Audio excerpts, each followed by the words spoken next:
look at the business statistics, male to female ratio. Not trying to play that game by any means, but it's true to fault. Females are not necessarily painted in this positive light when it comes to owning a company. And whether that's, a counterintuitive weakness that people have a connection to, whatever it may be, I don't know. But I know that, again, as being a female entrepreneur, I know that I do feel like there are obstacles that if we were male, we likely wouldn't stumble upon. Do you think that, so I'm willing to dip my toes into any conversation, right? And so, because, in my personal life, I'm in a relationship with a very strong female. Go you. Very, very, very talented, very strong, very accomplished, higher educated than me, leadership roles. And I couldn't be with anybody else. Mm-hmm.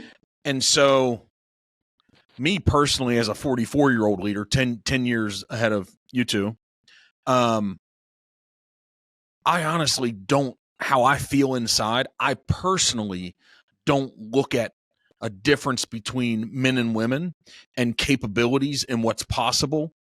And I never felt like that growing up. Mm-hmm. And so the tough thing for me is, I'm not saying that those challenges aren't placed in front of you, but I think it's important for all the ladies out there, and here I am, a guy trying to give some advice and something, but it's so important to me to not think about them, Mm-hmm.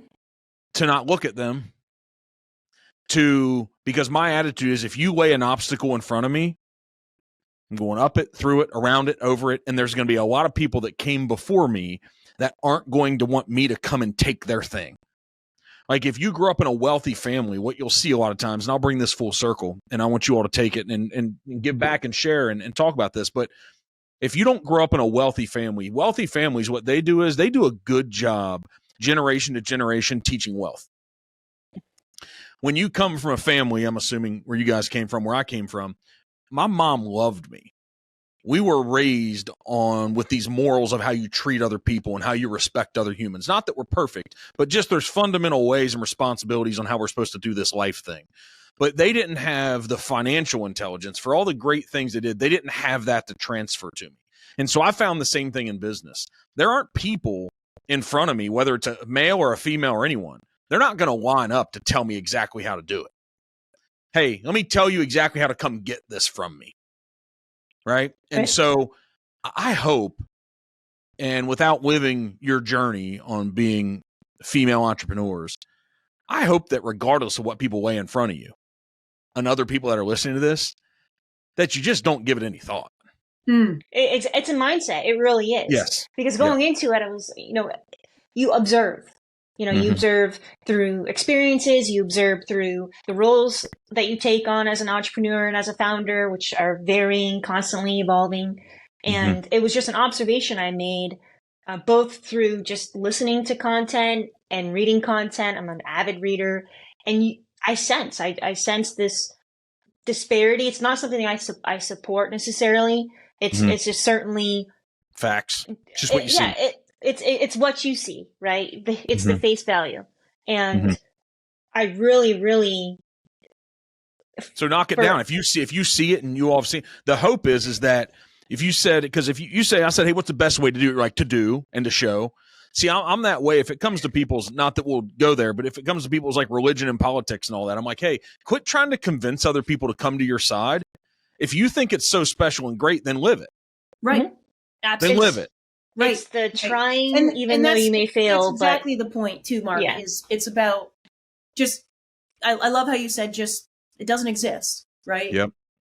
And I think that there's really two sides of that coin, because it does exist, but how, to Courtney's point, you create that mindset of, well, I'm going to overcome that, right? And and the way to overcome that is to try to create a mindset where I'm just going to focus on myself. Yeah. And what I'm trying to build and the community that I'm building and my strength, my belief in something strong. Right. Yeah. So maybe there's more. Maybe there's more examples of males that have come before us than females, right, to look up to. But I'll be honest, around my company, this is what I say to so many people. We have in my real estate company, have very successful females, very successful males, successful minorities outside of colors of skin and genders. And so, but I see just as many men struggle with the characteristics and the aspects that are necessary to win in business that they don't have. I do. Mhm. And so maybe it would be easier for them because more men have come before them and they've been in business and they've highly succeeded. But when it comes to self-esteem and confidence and those types of things and belief in yourself, I'm not this guy who's out here talking about masculinity and all that, but I see it. I see it daily. There's men walking around my company that don't believe in themselves at the same level women do. And I just think if you ignore it, I'm not saying that if bad things happen to you that you don't talk about it, but what is paying a lot of attention to anything that's laying in front of you going to help us or going to do to help move you forward? I don't think a lot. So I'm not saying it's not realities, it is, but I look at people, I say in my sales meetings all the time, people like Oprah Winfrey and the things that she's achieved, right? Sarah Blakely on what she's done with Spanx. I mean, there's highly successful women these days. In the world of highly successful, meaning, and there's the definition of success, right? What is that? Yeah. Mm-hmm. Are you, woman making 40 under 40, right? Mm-hmm. There's that type of success. And then there's the type of success, which I call more of the grassroots, where you start from nothing and you make something out of it. If, one of my greatest achievements will be that I leave an impact in this world behind, starting from where I grew up in this town of Vermont. And that this impact that I have in the restaurant community is something that is built upon.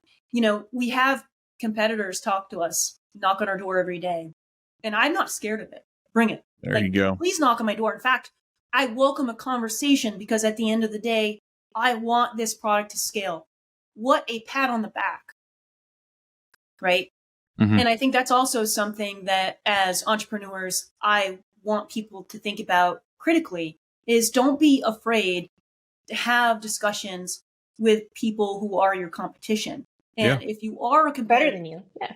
Well, and if you are a competitor, welcome these tough discussions because these tough discussions are what lead to amazing breakthroughs. Mm-hmm. We will never create amazing products that create amazing solutions that help people across our world if we're not willing to have those tough discussions. And we have to have them with people who challenge us, Mark, to your point. Yeah. If everybody in the room agrees with you, that's not a strong room.